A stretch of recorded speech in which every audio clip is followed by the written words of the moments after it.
জামাতি বক্তা আমির হামজা একটা বক্তব্য দিয়েছিল। সেই বক্তব্যে বলেছিল যারা জাহান্নামে প্রবেশ করবে তারা নাকি চিরস্থায়ী জাহান্নামে থাকবে, তারা যে জান্নাতে আসবে এরকম কোনো হাদিস বা কোরআনের আয়াত সে পায়নি।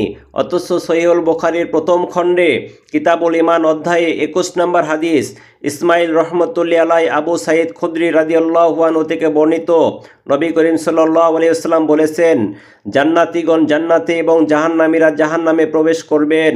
পরে আল্লাহ তাআলা ফেরেশতাদের বলবেন, যার অন্তরে একটি সরিষা পরিমাণ ঈমান রয়েছে তাকে দোজখ থেকে বের করে নিয়ে আসো। তারপর তাদের দোজখ থেকে বের করা হবে এমন অবস্থায় যে তারা পুড়ে কালো হয়ে গেছে।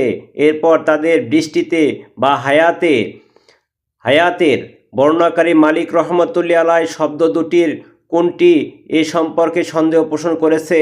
নদীতে ফেলা হবে, ফলে তারা সতেজ হয়ে উঠবে, যেমন নদীর পাশে ঘাসের বীজ গজিয়ে ওঠে।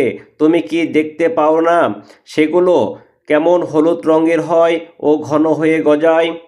এখন চিন্তা করুন, এই যে আমির হামজা, এই পাগলটাও নাকি আলেম, অথচ সহিহুল বুখারীতে হাদিসটা রয়েছে সে নাকি খুঁজেই পায় না।